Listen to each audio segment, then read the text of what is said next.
I've been meaning to make a video on the show for a very long time now, but there hasn't been much news lately except that we will be getting season 3 of Mao Mao the Epic Adventures on October of this year. Wait, huh? It's not called Mao Mao the Epic Adventures? Oh, right, the Apothecary Diaries, of course. Welcome to the Apothecary Diaries, a world of concubines, emperors, plotting, and most importantly, poison. Not to be confused with the song. Hey guys, what is going on? It is me, Punkik Yoshi, or Alberto. Welcome back to Before You Watch, the show that brings you the latest and greatest in animation that you should consider watching. This show is absolutely amazing.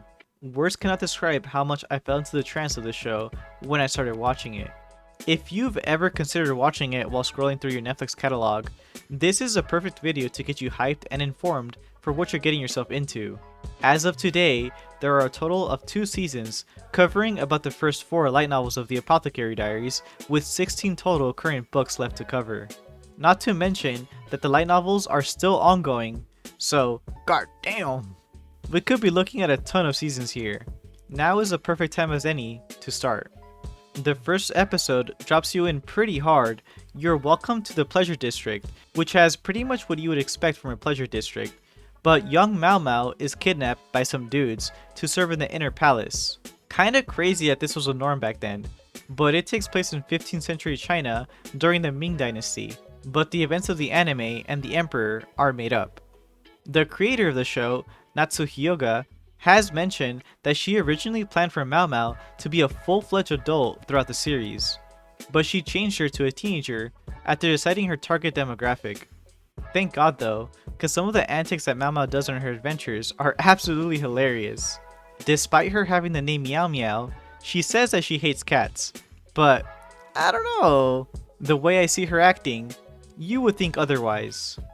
We are quickly introduced to Jinshi, who is a eunuch in the inner palace, and presumably the brother of the emperor. He uncovers Mao Mao fairly quickly by writing her a note telling her that the girl with freckles has to stay. He knew he'd get a reaction from her because the rest of the servant girls would not be able to read at all. He played a gamble and it worked out for him, and that's the type of back and forth that you're going to be getting from this anime. It reminds me a lot of Death Note, how there would be an extended scene of Light Yagami and L exchanging blows, trying to one-up each other mentally. It's like if Superman and Goku were having a battle, but instead of fists, they're using the muscle of their brains. Then you got Misa, who would be me in this situation. In the Apothecary Diaries, it's Mao Mao doing the heavy thinking, with Jinshi acting as an overseer, questioning her and giving her assets to complete her investigative work. I'm telling you, those scenes where Mao Mao locks in would have you shivering in your timbers. She would be on an Avengers roster list for top investigators in fiction, for real for real. And I'd honestly put my money on her. She's able to analyze not only her immediate surrounding, but the history and the sequences of the immediate past, limited only by the technology of her time. The first season does have a big villain that you follow, and Mao Mao uncovers the mystery behind it. Of course, her self-interest also gets caught in the way when she hears tale of a person learning resurrection spells, or a shiny herb is dangled right in front of her. In her time in the inner palace, she quickly climbs the ranks. After gaining favor of the emperor many times, she ends up serving as a lady-in-waiting for Lady Gyokyo. Everyone in the palace somewhat likes Mao Mao, but they are very suspicious of her, and of course you get the jealous girls who try their best to make her life much harder. Despite it though, she tries her best to serve her concubine and the emperor. Insert that one handshake meme.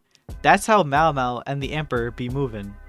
Mao Mao makes a huge difference in the inner palace, not just by being an apothecary, but by also holding meetings with high concubines to teach them how to be a better partner for the emperor. Which, I mean, come on, you know he likes that. After season 1 ends, something very interesting happens. Her time in the inner palace actually comes to an end. That's something super interesting that not a lot of animes portray in the same way. The passage of time here is very linear. Mao Mao grows older in season 2, albeit only a few years, but most serialized animes would have the entire story set in the inner palace. We do end up finding our way back to the palace. I mean, did you really think Jinshi was gonna let his biggest asset go home?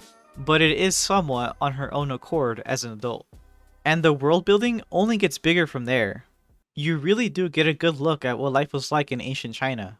There are events that happen, and Mao Mao gets to travel with Jinshi for a bit.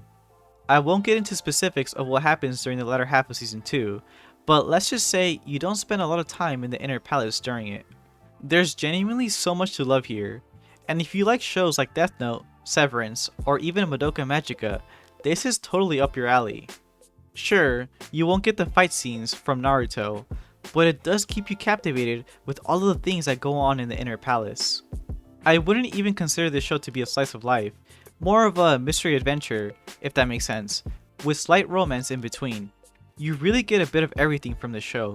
The characters, plots, obstacles, villains, backstories, and history really shine here. Plus, you get a super relatable kick-ass protagonist that you can't help but root for.